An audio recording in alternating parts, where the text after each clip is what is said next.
ಎಷ್ಟೋ ಜನ ನೀವುಗಳು ಇಂಥ ಒಂದು ಒಳ್ಳೆ ಕೈಂಕರ್ಯಕ್ಕೆ ಜೊತೆ ಕೂಡಿದೀರಾ.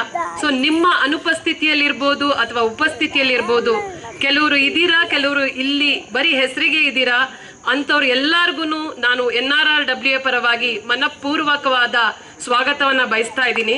ಇಲ್ಲಿರುವಂತಹ ಉದ್ಘಾಟನೆ ಆಗಿರೋ ರಂಗಮಂದಿರ ಏನಿದೆ, ಒಂದು ಬಾಂಧವ್ಯದ ಸಂಕೇತ ಆಗಿದೆ. ಬರೀ ಕಲ್ಲು ಸಿಮೆಂಟಿನ ಕಟ್ಟಡ ಅಲ್ಲ ಇದು. ಇದರಲ್ಲಿ ನಮ್ಮ ಒಗ್ಗಟ್ಟಿನ ರೂಪ. ನಾಳೆ ನಮ್ಮ ಮಕ್ಕಳು ಇಲ್ಲಿ ನಿಂತು ಹೇಳ್ಬೋದು, ನಮ್ಮ ತಂದೆ ಈ ಕೆಲಸ ಮಾಡಿದ್ರು, ನಮ್ಮ ತಾಯಿ ಈ ಪೇಂಟಿಂಗ್ ಮಾಡಿದ್ರು, ನಾನು ಈ ಪೇಂಟಿಂಗ್ ಮಾಡಿದ್ದೆ ಅಂತ ಬಾಂಧವ್ಯದ ಸಂಕೇತವನ್ನ ನಾವು ಹುಟ್ಟಾಕಿದೀವಿ ಅಂದಾಗ ಅದಕ್ಕೆ ಒಂದು ಜೋರಾದ ಚಪ್ಪಾಳೆ ಬರಲಿ ಅಂತ ನಾನು ಹೇಳ್ತಾ ಇದ್ದೀನಿ. ಬಹುಶಃ ಮೈಸೂರಲ್ಲಿ ಇಂಥ ಪ್ರಯತ್ನ ಇನ್ನೆಲ್ಲೂ ಆಗಿರ್ಲಿಕ್ಕೆ ಇಲ್ಲ ಅಂತೀನಿ.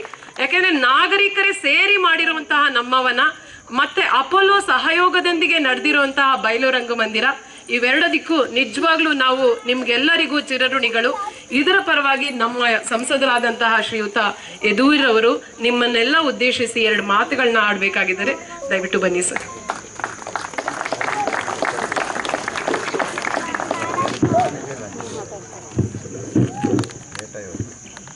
ಶಾಸಕರಾದ ಶ್ರೀ GT ದೇವೇಗೌಡ ಅವರೇ, ಅಪೋಲೋ BGSನ ಮೆಡಿಕಲ್ ಸೂಪರಿಂಟೆಂಡೆಂಟ್ ಆದ ಶ್ರೀ ಡಾಕ್ಟರ್ ಅಮನ್ ನಾಯಕ್ ಅವರೇ, ಕಾರ್ಯಕ್ರಮದ ಅಧ್ಯಕ್ಷರು ಹಾಗೂ ನಮ್ಮ ರೂಪಾನಗರ್ ರೆಸಿಡೆಂಟ್ಸ್ ಅಸೋಸಿಯೇಷನ್ ವೆಲ್ಫೇರ್ ಅಸೋಸಿಯೇಷನ್ನಿನ ಅಧ್ಯಕ್ಷರಾದಂಥ ಶ್ರೀ ನರಸಿಂಹಮೂರ್ತಿ ಅವರೇ, ಉಪಸ್ಥಿತರಿರುವ ಎಲ್ಲ ಗೌರವಾನ್ವಿತರೇ, ಹಿರಿಯರೇ, ಮಹನೀಯರೇ, ಮಹಿಳೆಯರೇ, ರೂಪಾನಗರಿನ ಎಲ್ಲ ನಿವಾಸಿಗಳೇ, ಮಕ್ಕಳೇ, ಮಾಧ್ಯಮದ ಎಲ್ಲ ಪ್ರತಿನಿಧಿಗಳೇ, ಪೊಲೀಸ್ ಇಲಾಖೆಯ ಸಿಬ್ಬಂದಿಗಳೇ, ನಿಮ್ಮೆಲ್ಲರಿಗೂ ನನ್ನ ಪ್ರಣಾಮಗಳನ್ನು ಸಲ್ಲಿಸುತ್ತಾ, ಇಂದು ತಮ್ಮ ಒಂದು ಆಂಫಿ ಥಿಯೇಟರ್ ಏನು ಓಪನ್ ಏರ್ ಆಗಿದೆ, ತಾವು ಒಂದು ಥಿಯೇಟರ್ ಮಾಡಿದ್ದೀರಾ, ಇದರ ಒಂದು ಉದ್ಘಾಟನೆ ಕಾರ್ಯಕ್ರಮದಲ್ಲಿ ನಾವೆಲ್ಲರೂ ಭಾಗವಹಿಸ್ತಾ ಇದ್ದೀವಿ. ಅತ್ಯಂತ ಒಂದು ಸಂತೋಷದ ಸಂಭ್ರಮ ಅಂತ ಹೇಳ್ಬೋದು. ನಿವಾಸಿಗಳೇ ತಮ್ಮದೇ ಆದಂತಹ ಒಂದು ಹಿತಕ್ಕಾಗಿ ಯಾವ ರೀತಿ ಕೆಲಸ ಮಾಡ್ತಾ ಇದ್ದಾರೆ, ನಿಜಕ್ಕೂ ಒಂದು ಮಾದರಿ ಅಂತ ಹೇಳ್ಬೋದು ನಮ್ಮ ರೂಪಾನಗರ ಒಂದು ಬಡಾವಣೆ. ಅದಕ್ಕೆ ಇಂಥ ಒಂದು ಆದರ್ಶ ಬಡಾವಣೆಗೆ ನಾವು ಕೂಡ ಈ ಇಂಥ ಕಾರ್ಯಕ್ರಮದಲ್ಲಿ ಕೈ ಜೋಡಿಸೋದು ನಿಜಕ್ಕೂ ಒಂದು ಸೌಭಾಗ್ಯ ಅಂತ ನಾನು ಭಾವಿಸ್ತೀನಿ. ನಿಮ್ಮೆಲ್ಲರಿಗೂ ನನ್ನ ಶುಭಾಶಯಗಳು.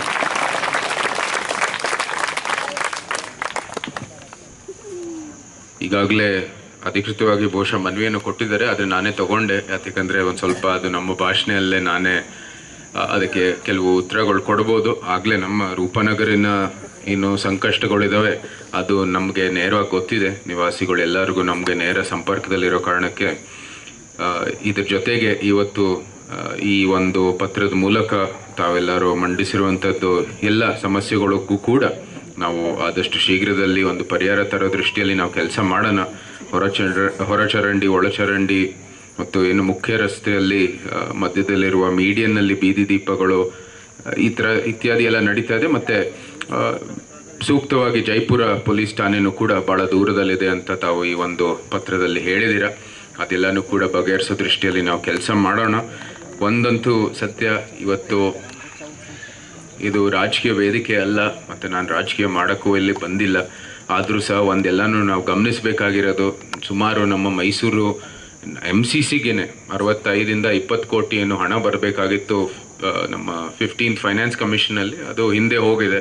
ಅದೇ ರೀತಿ ನಮ್ಮ ಪಟ್ಟಣ ಪಂಚಾಯತಿ, ನಗರಸಭೆಗಳು ಮತ್ತು ಎಲ್ಲ ಇರೋವಂಥದ್ದು ಇಲ್ಲಿ ಚಾಮುಂಡೇಶ್ವರಿ ಕ್ಷೇತ್ರದಲ್ಲೂ ಏನೇನು ಫಂಡ್ ಬಂದಿತ್ತು ಅದು ಕೂಡ ಹಿಂದೆ ಹೋಗಿದೆ. ಯಾಕಂದರೆ ಎಲ್ಲೂ ಸಹ ಚುನಾವಣೆಗಳು ನಡೆದಿಲ್ಲ. ಅದು ಒಂದು ಸಮಸ್ಯೆ ಆಗಿರೋದು ಹೌದು. ಅದು ನಾನು ಇಲ್ಲಿ ಯಾರಿಗೂ ಆರೋಪ ಮಾಡ್ತಾ ಇಲ್ಲ. ಅದನ್ನ ಬಗೆಹರಿಸೋ ದೃಷ್ಟಿಯಲ್ಲೂ ಕೂಡ ನಮ್ಮ ಪಕ್ಷ ಕೆಲಸ ಮಾಡ್ತಾ ಇದೆ. ನಾವು ಕೂಡ ಅದಕ್ಕಾಗಿ ಒಂದು ಹೋರಾಟ ನಡೆಸ್ತಾ ಇದ್ದೀವಿ. ಆದಷ್ಟು ಶೀಘ್ರದಲ್ಲಿ ಅದು ಬಂದರೆ ಇದಕ್ಕೆಲ್ಲನೂ ಕೂಡ ಭಾಳ ಸಹಾಯ ಆಗುತ್ತೆ ಅಂತ ನಾನು ಭಾವಿಸ್ತೀನಿ. ಯಾಕೆಂದರೆ ಇದೆಲ್ಲ ನೀವು ಕೇಳಿರೋವಂಥದ್ದು ಎಲ್ಲನೂ ಕೂಡ ರಾಜ್ಯ ಸರ್ಕಾರಕ್ಕೆ ಸಂಬಂಧಪಟ್ಟಿರೋದು. ಇಲ್ಲಿ ನಿಮ್ಮೆಲ್ಲರಿಗೂ ಗೊತ್ತಿರೋ ಹಾಗೆ ನಾವು ನಿತ್ಯ ನಮ್ಮ ಶಾಸಕರು ಕೂಡ ಅವರ ವೈಯಕ್ತಿಕ ಅನುಭವ ಅವರು ಕೂಡ ಹೇಳ್ತಾರೆ, ಇಲ್ಲಿ ನಿತ್ಯ ನಮಗೆ ಇಂಥ ಒಂದು ರೋಡು ಇತ್ಯಾದಿ ಎಲ್ಲ ಮಾಡೋದ್ರಲ್ಲಿ ಭಾಳನೇ ಕಷ್ಟ ಆಗ್ತಾ ಇದೆ ಈ ಒಂದು ಸರ್ಕಾರದಲ್ಲಿ. ಆದರೂ ಸಹ ನಾವು ಯಾವುದೇ ಒಂದು ನೋಡೋಣ, ಯಾವುದೇ ಒಂದು ಅಟ್ಲೀಸ್ಟ್ ಇಲ್ಲಿ 2 ಪಾಯಿಂಟ್ ಆದರೂ ಏನೋ ಒಂದು ಮಾಡಿಸೋದಕ್ಕೆ ಪ್ರಯತ್ನ ಮಾಡೋಣ. ನಿಮ್ಮ ಪೊಲೀಸ್ ಠಾಣೆ ಆದರೂ ನಾವು ಮಾಡೋದಕ್ಕೆ ನಾವು ಪ್ರಯತ್ನ ಮಾಡೋಣ. ಏನು ಪ್ರಕ್ರಿಯೆ ಇದೆ ನಾವು ಅರ್ಥ ಮಾಡ್ಕೊಂಡು ಹೋಗೋಣ. ಜೈಪುರ ಸುಮಾರು 17 ಕಿಲೋಮೀಟರ್ಸ್ ಇದೆ ಇಲ್ಲಿಂದ. ಅದ್ರ ಜೊತೆಗೆ ನಿಮ್ಮ ಏನು ಬೀದಿ ದೀಪಗಳು ಯಾವುದಾದ್ರೂ CSR ಮೂಲಕ, ಯಾಕಂದರೆ ಇಲ್ಲಿ ಭಾಳ ಚೆನ್ನಾಗಿ ನೀವು ಸೋಲಾರಿನ ವ್ಯವಸ್ಥೆ ಮಾಡಿದ್ದೀರಾ. ಭಾಳ ಒಳ್ಳೆಯ ಒಂದು ಬೆಳವಣಿಗೆ ಅಂತ ನಾನು ಭಾವಿಸ್ತೀನಿ. ಯಾಕಂದರೆ ಯಾವುದೇ ರೀತಿ ನೀವು ಇಲ್ಲಿ ಪಟ್ಟಣ ಪಂಚಾಯತಿ ಅಂತ ನಾನು ಭಾವಿಸ್ತೀನಿ, ಇಲ್ಲಿ ರೂಪನಗರ. ಸೊ ಅದಕ್ಕಾಗಿ ಅದ್ರ ಮೇಲೆ ನೀವು ಯಾವುದೇ ರೀತಿ ಅವಲಂಬಿಸ್ತಾ ಇಲ್ಲ. ಇದು ನಿಮ್ಮದೇ ಆಗಿ ಸೋಲಾರಲ್ಲಿ ನೀವು ವಿದ್ಯುತ್ತನ್ನು ಉತ್ಪಾದಿಸಿ ತಮ್ಮ ಈ ಒಂದು ವನದ ಏನು ನಮ್ಮ ವನ ಇದಕ್ಕೆ ಒಂದು ದೀಪ ಬೆಳಕನ್ನು ತರ್ತಾ ಇದ್ದೀರ. ಸೊ ಅಂಥ ಒಂದು ಪರಿಹಾರ ತರೋ ದೃಷ್ಟಿಯಲ್ಲಿ ನಾವು ಕೂಡ ಯಾವ ರೀತಿ CSR ಅಲ್ಲಿ ಮಾಡ್ಬೋದು ಅಂತ ನಾವು ಯೋಚನೆ ಮಾಡೋಣ. ಮತ್ತು ಇಲ್ಲಿ ನಿಮ್ಮ ವೆಲ್ಫೇರ್ ಅಸೋಸಿಯೇಷನ್ ಕೂಡ ನಮ್ಮ ಕಾರ್ಯಾಲಯಕ್ಕೆ ಬರಲಿ, ಇನ್ನೊಂದ್ಸತಿ ಒಂದು ಚರ್ಚೆ ಮಾಡೋ ಮೂಲಕ ನಾನು ಕೂಡ ಇವತ್ತು ಕೆಲಸ ಮಾಡೋದ್ರಲ್ಲಿ ನಾವು ಮುಂದುವರಿಯೋಣ ಅಂತ ಹೇಳ್ತಾ, ಈ ನಮ್ಮ ವನ ಇದ್ರ ಬಗ್ಗೆ ನಾವು ಎಲ್ಲರೂ ಕೇಳಿದ್ದೀವಿ. ಮೈಸೂರಲ್ಲಿ ಎಲ್ಲ ಬಡಾವಣೆಗಳು ಕೂಡ ಇದೇ ಒಂದು ಮಾದರಿಯಲ್ಲಿ ಕೆಲಸ ಮಾಡಬೇಕು ಅಂತ ಎಲ್ಲರೂ ಇಚ್ಛೆ ಪಡ್ತಾ ಇದ್ದಾರೆ. ಯಾಕಂದರೆ ಇಂಥ ಒಂದು ಒಳ್ಳೆಯ ಒಂದು ಉಪಕ್ರಮ ನಿವಾಸಿಗಳಿಗೋಸ್ಕರ ಕೆಲಸ ಮಾಡ್ತಾ ಇರೋದು ನಿಜಕ್ಕೂ ಭಾರತದ ಒಂದು ಪ್ರಜಾಪ್ರಭುತ್ವದ ವ್ಯವಸ್ಥೆಯ ಉದ್ದೇಶ. ಸೊ ಅದಕ್ಕಾಗಿ ನೀವೇ ನಮಗೆ ದಾರಿ ತೋರಿಸ್ಕೊಡ್ತಾ ಇದ್ದೀರಾ. ನಮ್ಮ ಸರ್ಕಾರ ಎಲ್ಲಿ ವಿಫಲ ಆಗ್ತಾ ಇದೆ, ನೀವೇ ಬಂದು ನಮಗೆ ದಾರಿಯನ್ನು ತೋರಿಸ್ತಾ ಇರೋದು ನಿಜಕ್ಕೂ ನಮ್ಮೆಲ್ಲರಿಗೂ ನಾಚಿಕೆ ಆಗಬೇಕು. ಆದರೂ ಸಹ ನಾವು ಬಂದು ನಿಮಗೆ ಕೃತಜ್ಞತೆಗಳನ್ನು ಹೇಳಬೇಕಾಗಿದೆ. ನಾವು ಕೂಡ ಇವತ್ತು ಮುಂದೆನೂ ಕೂಡ ನಮ್ಮ ಯತ್ನ ಯಾವತ್ತೂ ಸಹ ನಿಮಗೋಸ್ಕರ ಕೆಲಸ ಮಾಡೋದಕ್ಕೋಸ್ಕರ ನಮ್ಮ ರೂಪನಗರ ಯಾವತ್ತೂ ಕೂಡ ಒಂದು ಒಳ್ಳೆಯ ಒಂದು ಪ್ರತಿಕ್ರಿಯೆ ಕೊಡುತ್ತೆ. ಮತ್ತು ಸಕಾರಾತ್ಮಕವಾಗಿ ಯಾವ ರೀತಿ ಸಮಸ್ಯೆಗಳನ್ನು ಬಗೆಹರಿಸೋ ದೃಷ್ಟಿಯಲ್ಲಿ ನೀವು ಯಾವತ್ತೂ ಸಹ ಮುಂದುವರಿತೀರ. ಅದೇ ರೀತಿಯಲ್ಲಿ ನಾವು ಮುಂದುವರಿಯೋಣ ಅಂತ ಹೇಳ್ತಾ, ಈ ಒಂದು ಪಾರ್ಕಲ್ಲೂ ಕೂಡ ನಮಗೆ ವೀಕ್ಷಣೆ ಮಾಡುವಂಥದ್ದು ಒಂದು ಕಾರ್ಯಕ್ರಮ ಇತ್ತು. ಆದರೆ ಇವಾಗ ಆಗಲೇ ನಾವು ರಾತ್ರಿ ಸಮಯಕ್ಕೆ ಬಂದಿರೋ ಕಾರಣಕ್ಕಾಗಿ ಅದಾಗಿಲ್ಲ. ಆ ಒಂದು ಕಾರ್ಯಕ್ರಮನೂ ಕೂಡ ಮುಂದೆ ಭವಿಷ್ಯದಲ್ಲಿ ಮಾಡೋಣ. ಮತ್ತು ಈ ಎಲ್ಲ ಗಿಡ ನೆಟ್ಟಿರೋದು ಕೂಡ ಬಹುಶಃ ಅದು ಭವಿಷ್ಯದಲ್ಲಿ ಭಾಳ ಸಹಾಯ ಆಗುತ್ತೆ. ಯಾಕಂದರೆ ಇಲ್ಲಿ ಎಲ್ಲರಿಗೂ ಗೊತ್ತಿರೋ ಹಾಗೆ ಗ್ರೌಂಡ್ ವಾಟರ್ ಭಾಳ ಹಾರ್ಡ್ ಆಗಿರೋ ಕಾರಣಕ್ಕಾಗಿ ಅದನ್ನ ಯಾರೂ ಬಳಸೋಕ್ಕಾಗ್ತಾ ಇಲ್ಲ. ಮತ್ತು ನಮ್ಮದು ಕೂಡ ಇಲ್ಲಿ ರಾಜ್ಯ ಸರ್ಕಾರದ ಒಂದು ಏನು ನೀರು ತರುವಂಥದ್ದು ಒಂದು ಯೋಜನೆ ಇದೆ ನಮ್ಮ ಕಾವೇರಿಯಿಂದ, ಅದು ಕೂಡ ಇನ್ನೂ ವಿಳಂಬ ಆಗ್ತಾ ಇದೆ. ಸೊ ಅದಕ್ಕಾಗಿ ಇದು ಆದಷ್ಟು ಶೀಘ್ರದಲ್ಲಿ ಇಂಥ ಒಂದು ಯತ್ನದಿಂದ ಬಹುಶಃ ಒಂದು ಆ ನೀರಿನ ಸಮಸ್ಯೆ ಕೂಡ ಭವಿಷ್ಯದಲ್ಲಿ ಅದು ಬಗೆಹರಿಸುತ್ತೆ ಅಂತ ನಾವು ನೋಡಬೇಕಾಗಿದೆ. ಅದು ಕೂಡ ಒಂದು ರೀತಿ ಮಾದರಿಯಾಗಿದೆ. ಮತ್ತು ಭವಿಷ್ಯದಲ್ಲೂ ಸಹ ಆ ಒಂದು ಗ್ರೌಂಡ್ ವಾಟರ್ ಏನಿದೆ ನಮ್ಮ ಭಾರತದಲ್ಲಿ, ಹಾಗೆ ವಿಶೇಷವಾಗಿ ಕರ್ನಾಟಕದಲ್ಲಿ ಅದು ಎಲ್ಲ ರಾಜ್ಯಗಳಲ್ಲಿ ಅದು ಗುರುತಿಸಲಾಗಿದೆ. ಇಲ್ಲಿ ಗ್ರೌಂಡ್ ವಾಟರ್ದು ಸಮಸ್ಯೆ ಎಲ್ಲಕ್ಕಿಂತ ಒಂದು ದೊಡ್ಡದು ಅಂತ ನಮ್ಮ ಕರ್ನಾಟಕದಲ್ಲಿ ನಮ್ಮ ಜಲಶಕ್ತಿ ಮಿನಿಸ್ಟ್ರಿಯಿಂದ ಕರ್ನಾಟಕಕ್ಕೆ ನಿರ್ದಿಷ್ಟವಾಗಿ ಮೈಸೂರು ಕೊಡಗೂ ಇಲ್ಲ, ಆದರೆ ನಮ್ಮ ಕೆಲವು ಜಿಲ್ಲೆಗಳಲ್ಲಿ ಈ ಗ್ರೌಂಡ್ ವಾಟರನ್ನು ಪುನರುಜ್ಜೀವನಗೊಳಿಸುವ ದೃಷ್ಟಿಯಲ್ಲಿ ಭಾಳಷ್ಟು ಕೆಲಸಗಳು ಆಗ್ತಾ ಇದ್ದಾವೆ.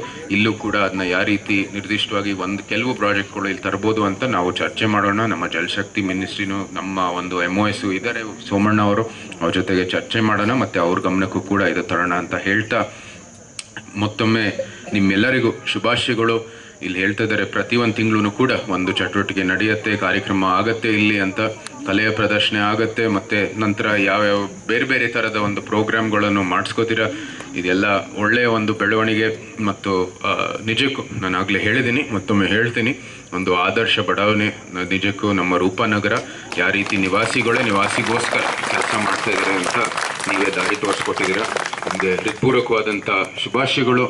ಮತ್ತು ನಮ್ಮ ಕಾರ್ಯಾಲಯ ಸಹ ಯಾವಾಗಲೂ ಸಹ ನಿಮಗೋಸ್ಕರ ಕೆಲಸ ಮಾಡೋದಕ್ಕೆ ಸಿದ್ಧ ಅಂತ ಈ ಒಂದು ವೇದಿಕೆ ಮೂಲಕ ಹೇಳ್ತಾ, ಈ ಒಂದು ಒಳ್ಳೆಯ ಸೌಲಭ್ಯ ನಮಗೂ ಕೂಡ ಇವತ್ತು ನೋಡೋದಕ್ಕೆ ಮತ್ತು ಇದರ ಮಾದರಿಯಲ್ಲಿ ನಾವು ಕೂಡ ಬೇರೆ ಬೇರೆ ಕಡೆ ಇದನ್ನ ರೂಪಿಸುವ ದೃಷ್ಟಿಯಲ್ಲಿ ನಿಮ್ಮ ಸಹಾಯ ಬೇಕಾಗಿದೆ ಅಂತ ನಿಮ್ಮಲ್ಲಿ ಮನವಿ ಮಾಡ್ತಾ, ನಿಮ್ಮೆಲ್ಲರಿಗೂ ಮತ್ತೊಮ್ಮೆ ನನ್ನ ಅಭಿನಂದನೆಗಳು, ಶುಭಾಶಯಗಳು, ಕೃತಜ್ಞತೆಗಳು.